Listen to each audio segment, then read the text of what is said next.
Hello everybody, welcome to our day early comic review video. I'm Jason, And I am Megan. and we're with Infinity Flux Comics out of Chattanooga, Tennessee. So there's something a little different today. Andy is still away. We miss you, Andy. We dearly, dearly miss you, especially on a Tuesday where we have to review all these comics. So instead, I begged Megan to join the show. So she took a bunch of comics home and she read them, and she'll be doing half the reviews with me today. You'll have to settle for me instead of Andy, so hopefully I will be able to tell you guys some about this new stuff going on and do a good job. So as you can see, we have these comics that we'll be reviewing. We have several more off to the sides. We try to review them in a way where we let you know the premise. We let you know more than if you read the solicitation. A lot of times the solicitations tell you so little about them. Yeah. We also include if there's any first appearances or major things that make the comic possibly more valuable, but we try not to ruin the overall story. We try to keep the spoilers very light on this show. So I think I'm going to begin with my pick of the week. I do a pick of the week every week, which is my favorite comic I've read. And very easily, it went to Primordial #1. This is the new independent comic by Jeff Lemire with art by Andrea Sorrentino. And the cover, you can already see a lot there. You see the American flag, you see the primate, and the faded colors, it just gives it sort of an old feel, which makes sense because this comic goes back to the 50s. This is one of those things, and Lemire loves to do this. He takes things that are real and mixes in stories of the weird and the unknown to sort of, I guess, just explore humanity, explore life, explore thought. So in this, back in the 50s, we sent two primates into space. Their names were Abel and Baker. Yeah, I remember they had really cute names. And previous to that, the Russians had sent a dog into space. These are the first living creatures ever sent into space. This is all true. The dog's name was Laika. So that just hearing that is so interesting. Of course, Lemire has to take that and turn it into an even more interesting story. So this revolves around a scientist who knows all about this. This is a few years later. He is approached by some Secret Service type people, people that are, from a shadow part of the government, who let him know that these animals didn't necessarily disappear. That even though everyone thought they were shot into space and they just died up there, that's not the whole story. In fact, they were taken by something or someone. And the scary part is they're coming back. So when I heard this premise, I was just blown away. This is a sort of story that really provokes a lot of creativity and thought in me. I got to read the first issue early. I said on Comics for the Future how good it was. I read it again. Second reading, I liked it even more. The art is awesome. Some very sci-fi, creepy art. The story, it's not insane. It's just sort of a step or two beyond known science. That's how I would call it. So I highly recommend you check out Primordial #1 if it sounds good to you at all. And let's just say the ending of it really made me want to read the next issue because I think the thought in everyone's minds are, what happened to these animals? What have they been through? And the art is trippy enough at parts that it gives you an idea that you're being told a little of what the animals have been through without it being fully revealed in the first issue. So I could go on and on and on. But You said this was Jeff Lemire? yeah, He's doing another bunch of stuff right now with May's book also, so yeah. he's got a busy schedule. Yeah, May's book #1 was neat. This one, I think, just blew it away. This, to me, says, why has nobody made a move of this or something? It's such an interesting, conversation about it. Yeah, it really is. Okay, so we got a lot of cool variants for this. Here is the Shimuzu variant with one of the primates who knows what's going on right there. Then here is the Huen variant. I think Wen's style works really good for this sort of thing. It sort of reminds me of Lemire's a bit, but complementary. Then we have the Ward variant. This one, the more you look at it, the better it gets. Just the monkey's just looking amazed, like he knows something we don't. Then, of course, there is a blank variant. Then we have the 1 in 25 Virgin variant of the main cover we're selling for $20 to our customers. We've got the 1 in 50 black and white version of it for $25. A lot of covers on Yeah, this one. yeah. The 1 in 75 variant I for like that $65. Yeah, it has like little footprints if you look carefully. Oh, neat. Like little animal footprints? Yeah. Okay. And lastly, the 1 in 100 variant we're selling for $80 by Jeff Lemire himself. Nice. Notice, it's a galaxy, but see what it's in the shape of? It looks like Leica. Yeah. Dog. Uh-huh. So, what's the first one you're going over? Okay, so my first one is probably my pick of the week. My pick might be tied, but it was Harley Quinn, the animated series, the Eat, Bang, Kill Tour. This was such a fun read. I actually reviewed this on our FOC show. That's right. But I skimmed it originally, but I really did a deep dive on it this time. It is just super fun, high energy. It's written by T. Franklin with art by Max Zarin. And this is, you guys have probably seen or at least know about the animated TV show that's going on. The 3rd season is yet to come out, so here we have this to tide us over. I actually haven't seen the TV show, but I know it's really beloved. So let me know in the comments if you actually watched that show. So the premise of this, Ivy has just broken up with Kite Man. She left him at the altar, and she has run away with Harley. They've finally decided to be in a committed relationship. So it starts off with a high-speed chase of Harley and Ivy running away together. It is definitely adult. I think I said this on the FOC show. There is a lot of cursing. There's a lot of sexual humor. There is just a lot of violence, but it's cartoon violence. So that's always kind of weird when you have some art style that is very much cartoony, but it deals with a lot of adult themes. So make no mistake, this is not for kids. I would say it's a Harley fan must read. And if I didn't say it before, I did find it genuinely funny. A lot of times when you're reading comedy, it doesn't always land. Right.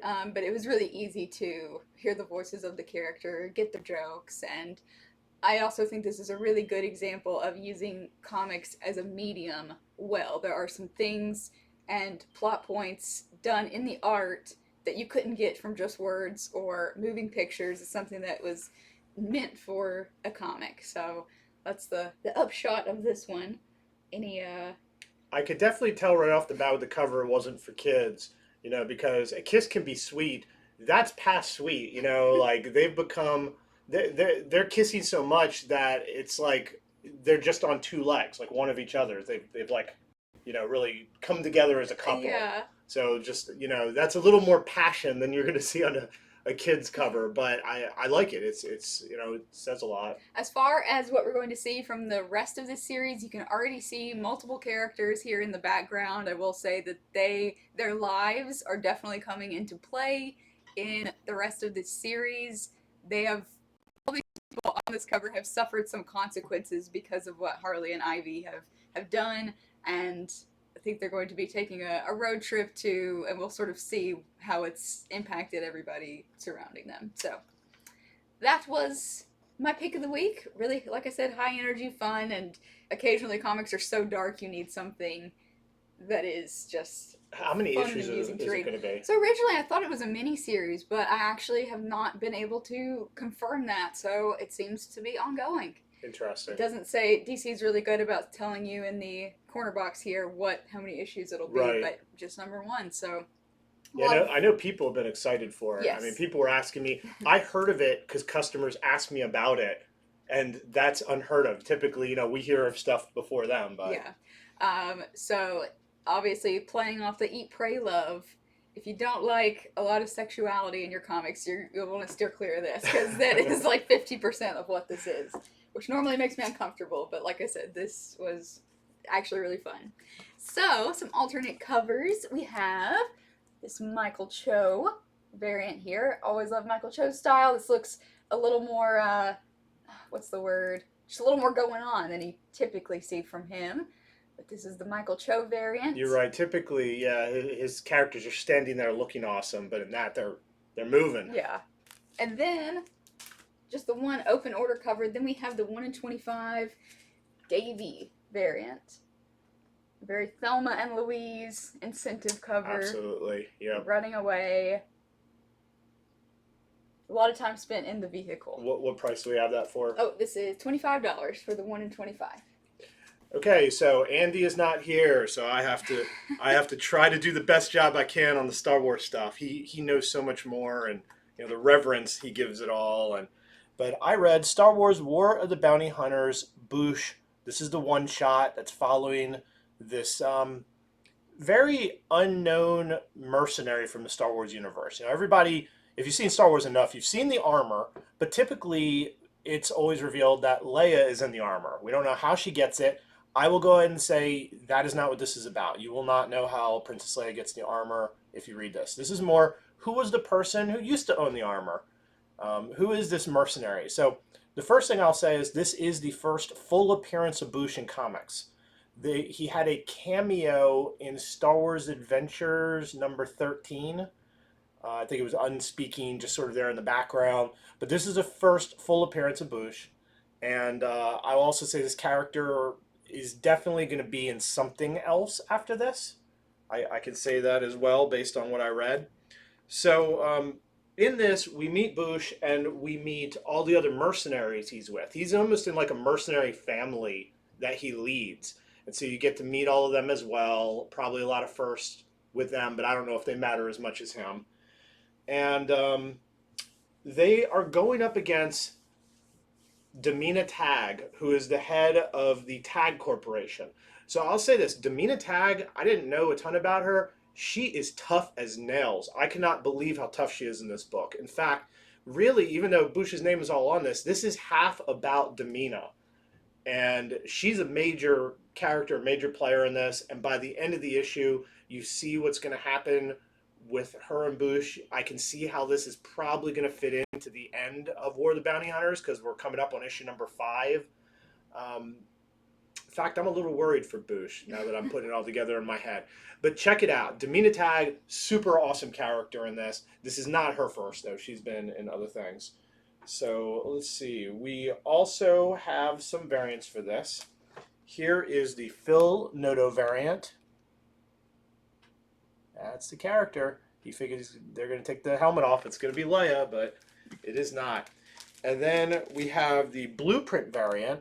They keep doing these where they show the ships with Forlom and Zuckuss on the cover. And lastly, the only cover that has Demina on it, we have the 1 in 25 Randolph variant we are selling to our customers for $40. All right, me again. Go ahead and do this one. This is Maw, M-A-W. I've been waiting to hear about this one. Number 1 from Image Comics. So this is going to be a 5-part miniseries. It's written by Jude Ellison Doyle and with art by Al Kaplan. This is kind of a metaphorical one, and you can get a lot from the cover, so let's get into it. So it's going to be a 5-part miniseries. It is a horror series, ultimately. It deals with assault and trauma and how those bad experiences in your life can manifest you into something very dark. Basic premise is we have 2 sisters who are going to a wellness retreat, a feminist wellness retreat, to heal, to love. One of the sisters does not want to be there. She doesn't believe in it. So even if that's not normally your cup of tea, you can at least relate to our main character who doesn't want to be there. A voice of both sides. Exactly. Okay. So they're going to this retreat, and some terrible events transpire, and that's about all I'm going to say. I'll get into it a little bit more. So I've been watching, I don't know if you guys have been watching on Hulu, that show 9 Perfect Strangers, which I really like. This reminded me a lot of that, just this kind of scary wellness retreat. Like, it's supposed to be a place of, happiness and healing, but there's obviously something dark, weird going on here. So let's see, some stuff the creator said about this was that it's a subversive horror series. I don't know what Maw is yet based on this first issue. I don't know if that's like an entity or what, but we'll see. So yeah, basically the creator had said it's how trauma can turn someone into a monster. So the only things I'm going to point out here that might give you some more clues, which I don't know what's going to happen yet, but I can tell enough based on what I've read the creators say. If you notice on the cover, first of all, it's just very strange with the mouth. I'm not entirely sure what that is up with that yet, but the word mall. I know that, but I'm not sure how it fits into the story, I guess. That's what I'll say. Okay. There's flowers, but do you notice the tentacles coming out there as well? I didn't notice that actually when I first picked this up. But yeah, the tentacles, that's probably going to be pretty important. You're learning from your own review. Alright, so this, we'll show some other covers which, will help us check out some things. So this is the Hutchison Cates cover. You get to see more of the wellness retreat sort of aspect in this. They're on the beach. And you said it's just for women, right? Oh yeah, the retreat, it's a feminist retreat. Okay. Yeah. Right. Okay. There are male characters in it though, outside of the town. So this is a cover I was interested in. So this, what we're seeing here, that's not in it yet. This is the Harding cover. This is, there's a little bit toward the end that might. Okay. It's I was not, wondering. It's not a fake out cover. Okay. The 1 in 10 Terrell variant, and this we have for $15. Very sort of gothy. This is the 1 in 25 Christiana variant, Virgin variant of the A cover for $25. And then one more. This is the 1 per store Harding variant for $25. So there you go. If you're curious about, this is actually from Boom. I said Image, but it's from Boom Studios. All right, so I read I Am Batman #1 by John Ridley with art by Olivier Coipel. So issue #0 was out a little while ago. This one goes a lot more into a few things. They revealed some info that I've been waiting to hear, which is I'm really interested in the time periods of all this. Ever since they did Future State, I've been like, okay, when is all that? And now we're back in regular time, yet they're still doing the next Batman. They're still doing Jace Fox. Well, where are we in the timeline? So in this one, it is finally discussed, and I don't think this is a big spoiler because, it's literally like a throwaway line that only I hung on because I like to obsess over stuff like this. But Jace Fox mentions how Batman hasn't been seen in about 6 years. So I was like, oh, okay, cool, because right now, in Batman series, it kind of seems like he may be headed away for a little while or underground. So in this issue, a few other cool things about it. He gets some new retooled Batman armor. So, of course, he found Batman's old stash. This was even before issue 0. Issue 0, he took it out, had some problems with it. Well, he has his own tech guy, and so they've reworked it, and he has some very nice armor. They they go over what it can do. Past that, he's a very low-tech Batman because the Magistrate tracks people by the technology. We also learn why Jace is doing this, which a lot of it is because he thinks that Gotham needs the spirit of Batman out there. It's not necessarily that he has to be Batman. It's more Gotham just needs to know that he's not gone forever. He's been gone a long time. Magistrate's taken over. Things are getting bad. And so what happens when all of a sudden he pops up as Batman in places? Well, that inspires people. All the people of Gotham start, not feeling like it's so dark everywhere. The other thing is, not everyone has forgotten Batman. It turns out, as he learns, that not everyone hates the masks. Batman still has some friends, and they don't know that he's a different Batman. So he may get a little extra help starting in this issue. Interesting. Yeah, that's the most I could say without, going too much into it. So we've got a few variants here. Here is the Greg Capullo variant. I don't think I've seen Capullo do a Batman cover in quite some time. And then, quite the opposite, here is a Mattina Batman variant, which Mattina has done so many great Batman variant covers over the last few years. Okay, me again. Next up, this was probably my second pick of the week. This is Titans United. This is going to be a 7-part miniseries from DC, of course. It is written by Kevin Scott, who is also writing Star Wars High Republic. So if you just want to follow a writer and jump to a DC series, then this could be for you. It's got art by Jose Luis. It's the same roster as the HBO Max series Titans. So what's going on in this one is that the Titans are battling against their own powers, basically. Someone is, we meet this character right off the bat. They are basically suffering, it seems like, from everyone, all the Titans' powers. So it's a huge mystery around how this person has absorbed their powers and energies and is using it against them, basically. So that's your one strength is being used against you, essentially, and it's really difficult. Everybody's suffering in one way or another. Despite that, somehow it was still really fun and funny. Beast Boy is, like an annoying little brother, but still charming and funny. It was extremely high energy. It is just a huge fight and battle with a good bit of mystery placed in there at the end. So the solicitation says, all this is going to lead to one of them questioning their place on the team and their own existence. So I can see that playing out. But anyway, really high energy, fun, and who do we have here? We got Nightwing, Raven, Starfire, Beast Boy, Superboy, Donna Troy, and Red Hood are on this team. So we'll see where it goes. Is it a miniseries? Yes, it is 7-part miniseries. Okay. All right, and I got a couple covers. This is the Kale New. They really just wanted to feature Nightwing here. I mean, yeah, that could be a Nightwing variant. Forget the rest of the team. We have some customers who pick up every Nightwing variant, including when they do one for another series like this. So that I guarantee some people are going to grab that. All right, and then the 1 in 25 Yoon variant for $20.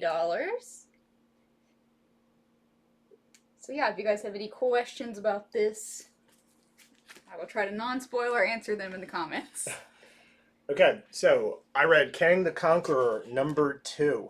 Look at that, he is just covered in numbers. He's covered in dates because this guy, he has multiple versions of himself throughout time.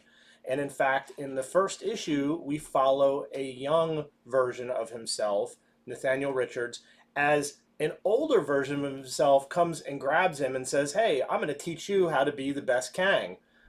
It doesn't go down that way. In fact, they end up fighting, and it ends up he gets stranded in ancient Egypt. And that's where this one takes place, is ancient Egypt.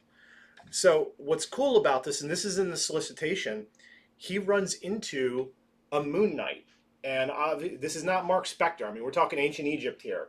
This is not a first appearance of a character, though. So it is a character who is known. The biggest hint I'll say is this character, this is a deep dive character from, we're talking like early Avengers. But I've never seen this character as a Moon Knight. So it's the first of this character as a Moon Knight. I was really interested in it. I had to read up some more. It definitely links in with Kang's history. Like the people writing this, they're really trying to say, okay, let's really explain who Kang is through this one version of himself, even though the main enemy in this is another version of himself, because he's back in ancient Egypt, and of course Rama Tut is there and up to no good that he tries to stop, and you'll have to see how that goes.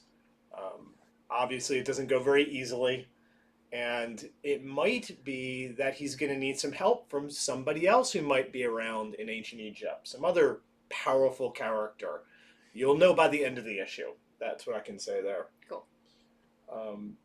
So let's see. We have this Pacheco variant with different forms of Kang on the cover there.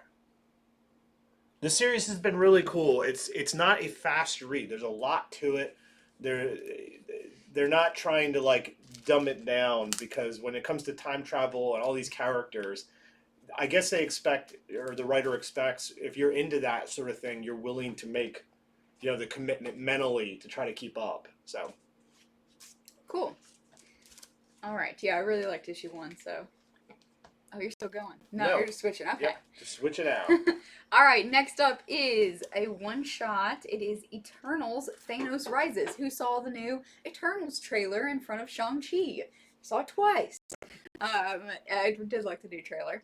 Okay, so this is written by Kieran Gillen. You may know from Wicked and Divine and a ton of other Eternals and Young Avengers, lots of other stuff, with art by Dustin Weaver. This is just a one-shot that it revolves around and explains the events around Thanos' birth. So it deals with his parents, it deals with his lineage, his brothers and sisters. So Thanos is in it very little, so don't be thrown off by the cover. This is not it is a Thanos book, but he is in it minimally. It is really intense. Like, it's very serious, it's very dark, it's almost like a history lesson into not only Thanos' origin, but also, you'll understand what I mean, the events surrounding it, because this has been a civil war and a debate with the Eternals for forever amongst their ranks of whether or not they should procreate. Right. So we're seeing the history of all of that, some of their arguments. Literally, there is a page in here that is just text of previous arguments for and against. So that was pretty interesting. I think that's about all I can say without telling much more, but if you want... It does give a lot of history, and it is I always find it interesting when you take a point for granted in a comic or within a character, and then you get to really explore just more about it. So I think it would probably be dumb if Marvel wasn't making this have something to do with the Eternals film, trying to, explain some backstory or something, make it relevant in some way. So that's my thoughts on this one. I got to read that early too, but I mean, this was weeks and weeks back, and just like with Kang, they're definitely trying to iron out some of, here's who these Eternals are. Mm-hmm. And I think the big question with the Eternals is, why can't they have kids? Why are they eternal? And that is definitely what this book's about. So, when Megan's saying Thanos isn't in it a lot, he is towards the end. Why? Because it's all about what brings about him. Yes. So, if there was a movie about any of us and it's like, here's your origin, well, it might be the first 3/4 of it's about your parents. And that's sort of the focus of this. Yeah.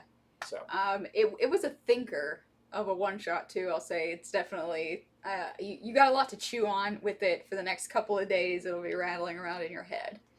So I think overall, though it was complicated, and especially for me who doesn't know a lot about the Eternals, I can actually recommend it because I found myself thinking on it the next day, so that's always a good sign. All right, couple of variants here. This is the Coelho Stormbreakers variant. And then we have the Ron Lim cover. Hopefully not showing too much glare. if you can have a Thanos cover, you better get Ron Lim on it. And then the Todd Knock headshot. That's a good one. Thanos' head works good for that. He's just so creepy. I'm just going to stay like this the rest of the show. Just deal with all the customers that way. All right. Okay, so I read and quite enjoyed Batman 89 issue number 2. So I raved about issue number 1. We sold so much of that, and we had so many people sign up after reading it. Issue number 2 is great as well. So let's look at the cover. We have on it Two-Face. But look, this is the Billy D. Williams version of Harvey Dent Two-Face.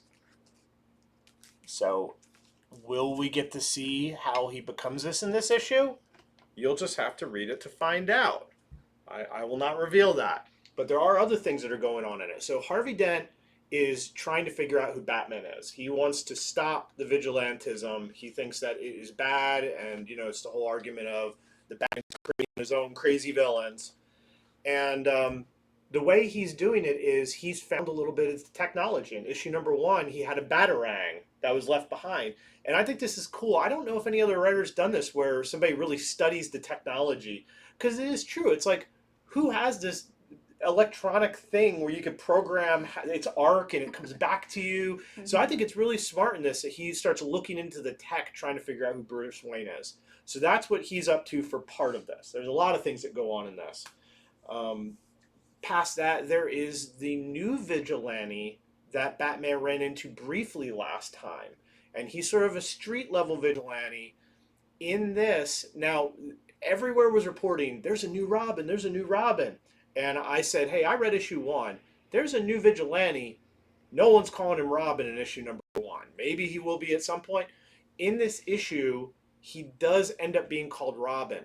But I don't think you'll be able to guess how it happens. It's actually a very funny way. I don't think any other Robin has earned the moniker the way that this Robin kind of gets pushed into it.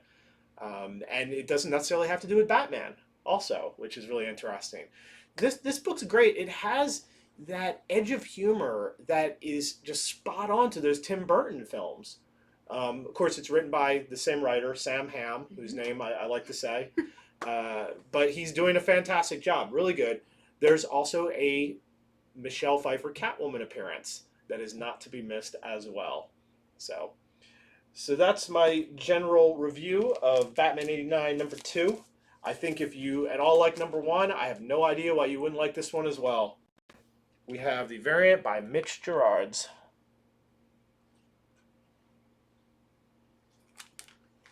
Okay. You done? Oh, yeah. All right. Next up is Red Room number 4. This was really cool.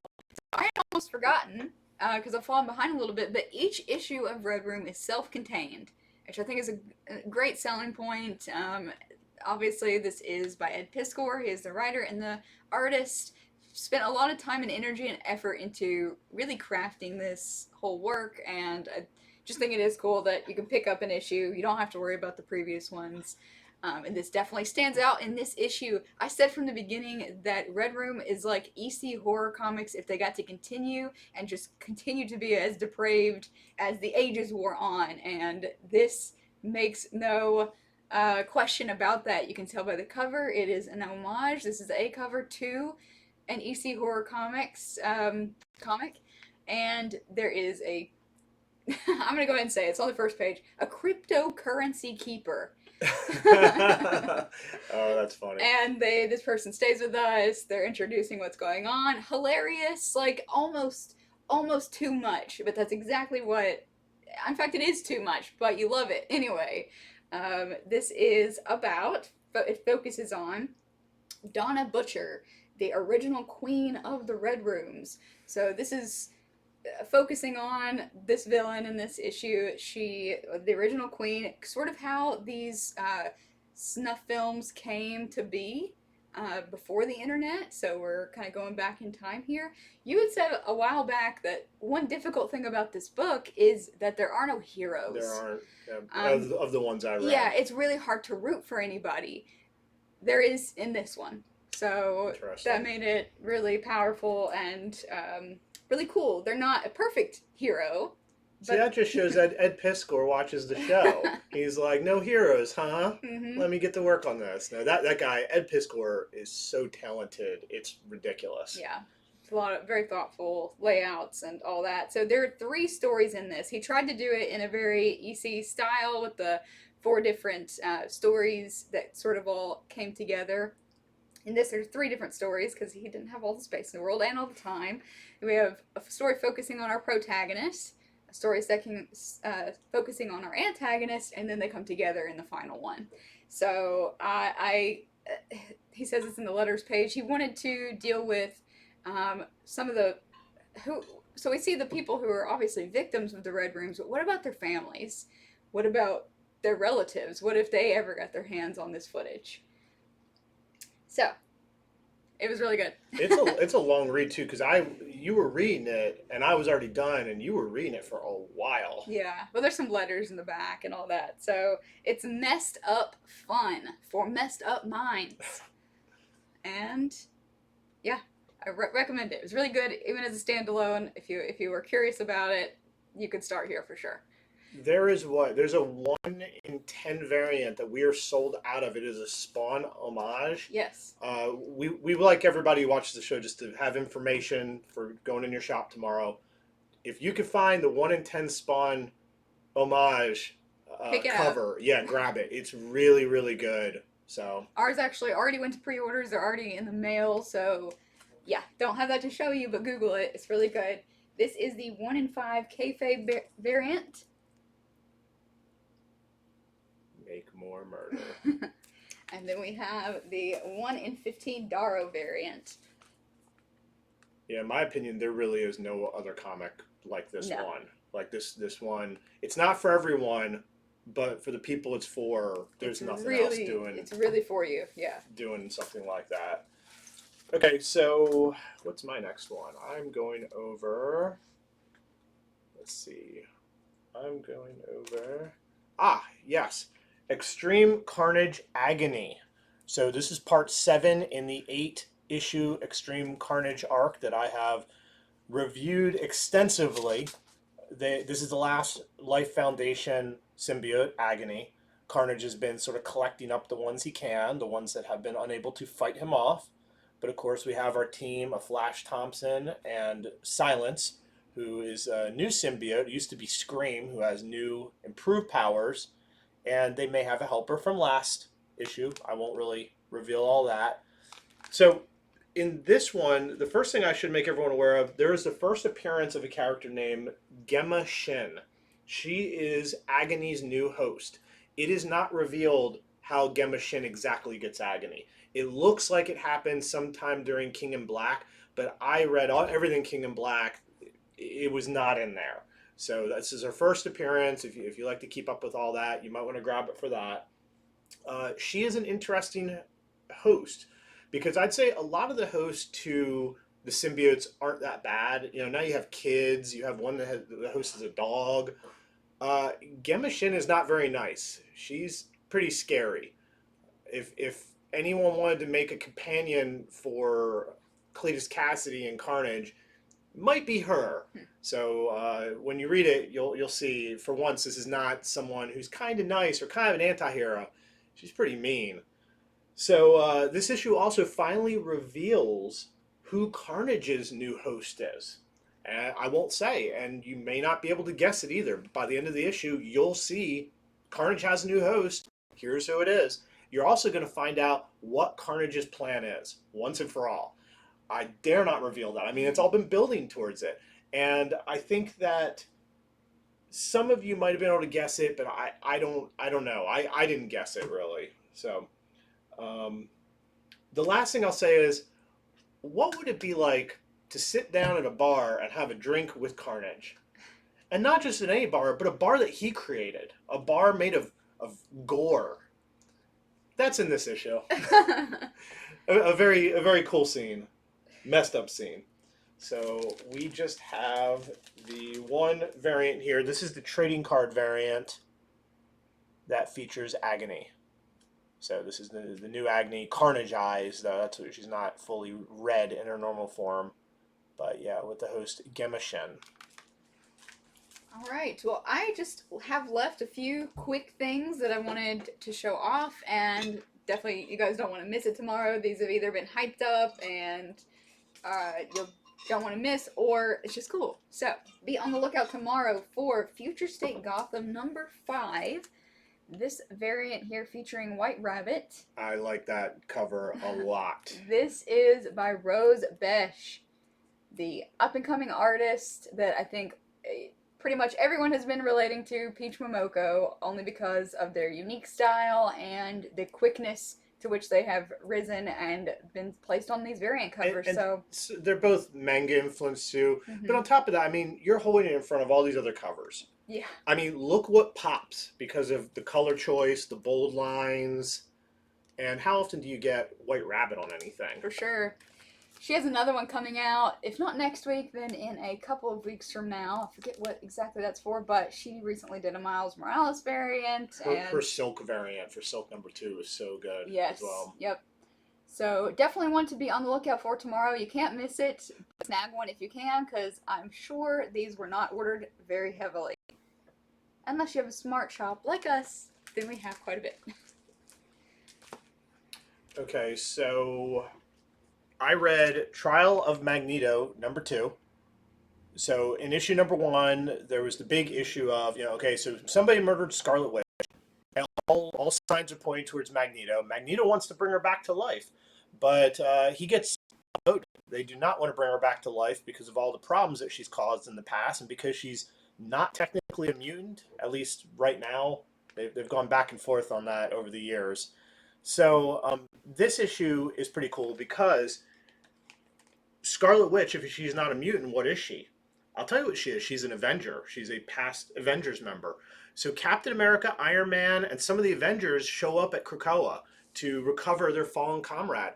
The Avengers have never been let in Krakoa. Like, teams don't get to go there. That's for mutants only. Like, when the Fantastic Four went, they got to fight. They got tossed out of Krakoa. So the Avengers show up here, but because of the death and the murder, they are allowed in. So right off the bat, I was like, this is cool. Captain America and Iron Man getting shown around. Now, Captain America by himself was there. He was there for the Hellfire Gala, just not the Avengers proper, not the whole team. So that's what a lot of this issue is the Avengers weighing in on what's going on. Magneto, he doesn't stay silent. In fact, he's not too happy about, I get to use this word, he's not happy about interlopers in Krakoa. How often can you use that word? And it actually makes sense. Magneto might even say that, depending on who's writing him. But needless to say, there's a big battle. And I always like it when Magneto gets into a battle where the people he's going up against are so powerful he can really let loose. That's what happens in this. You get to see Magneto remind everyone that he is Omega level.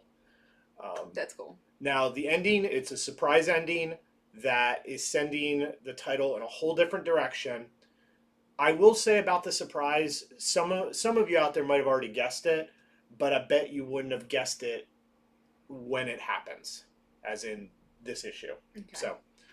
So check it out. If you enjoyed issue #1, I thought this issue was cool. I'm glad it's not just talking. I mean, Trial, you picture it's just going to be a lot of like lawyer stuff. Mm-hmm. This has a lot of action. We have this variant. This is the North Star variant by Baldian. You usually don't see covers that are this bright. And then we have the Shavrin variant. And I think I put one of mine out here by accident. Yeah, this is actually the 1 in 25 Perel variant that we're selling for $20 to our customers. All right, Joker #7 is out today, actually, if your shop sells DC Comics on Tuesdays when they're released. This is a couple variant covers from Joker #7 that you guys will want to look out for because they're super cool. This is the Bianchi variant. And it's a little dark, so hopefully you can see it on the screen, but he's got like Medusa-looking hair. Yeah, see that. In a straight jacket. So it's really cool, very wicked looking. Definitely a classic sort of Joker look. And then we have the Ben Oliver variant featuring Punchline with the Punchline backup story in each of these issues. And we have an incentive. This is the 1 in 25 Stoko variant. Really cool tarot card cover featuring Joker the Fool. And Stoko doesn't do a lot of work over at DC. Like, I was really surprised when I saw he was doing a variant for DC. That's cool. I have that one for $25 if you want it. Okay, so I have one more to show and then one more to mention. So this is the Adam Hughes A cover for Black Widow #11.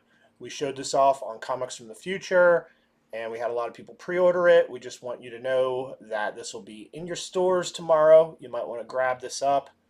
Black Widow with the gun, the muzzle smoke. Just a great Adam Hughes cover. I did not have a chance to read this issue. I'll be reading it later tonight. I've really enjoyed the whole run of Black Widow. It's been really, really cool. So I don't know what's going on in this one. And the last thing I'm going to mention before I guess you're going to do your last one is there is a very cool Miles Morales 10th anniversary variant for Ironman number 12. We are already sold out of it. I don't even have it to show, but it's Miles and he's on some turntables. Real hot right now, so you might want to look for that. So Ironman number 12, the Raza Miles Morales variant. Yes, I wish you would have ordered more of that. Okay, last thing I want to mention is this Stray Dogs trade paperback, which is finally out. It's here. What do you get when you mix Silence of the Lambs and All Dogs Go to Heaven? You get Stray Dogs, all collected. Finally, you can read it. I know a lot of these sold out for people super quick despite all the printings of it, or maybe you just need a friend to read it. This is the horror comic that blew everybody away. Yep. So this is $16.99. Hopefully your store ordered enough for you to be able to pick it up tomorrow. So that is the last thing I wanted to mention. And it's optioned. I always like when something's optioned and I like it, I'll get the trade because then I can loan it out to friends who don't read as many comics as me. And that way when we go see the movie, inevitably, we can have the fun discussion of what did you like better? What did they do right? What did they do wrong? It's not just, me in my head going, well, I read it and it's different. Yeah. And so, okay, well, I think that is our show for today. We tried to do the best job we could without Andy on. Luckily, I was able to pull Megan onto the show. I did great as always. Usually on Tuesdays, I am dealing with our customers, which are coming in for new DC stuff, or doing reorders for the week and putting out all the new stuff on the wall for Wednesdays. That's a lot of why we did the show a bit earlier today is we get just the second people are off work, we get much, much busier. And so that's the only way we could bring you off the floor. So, but I hope our show has been helpful. I hope that we have told you what you need to know for what books you're going to grab tomorrow, armed you with that information, but left you with a lot of good reading to do. That is our goal every single week. If you're watching us on YouTube, please hit the subscribe button. We keep gaining more and more people on there, and it's just exciting. Want to build up the comic culture. If you made it to the end and you saw me talk about stray dogs, leave a little dog emoji in the comments. That way we'll know who the cool kids are. All right, well, thank you. We'll be back, both us and Andy, on Friday with Comics from the Future. We will see you then.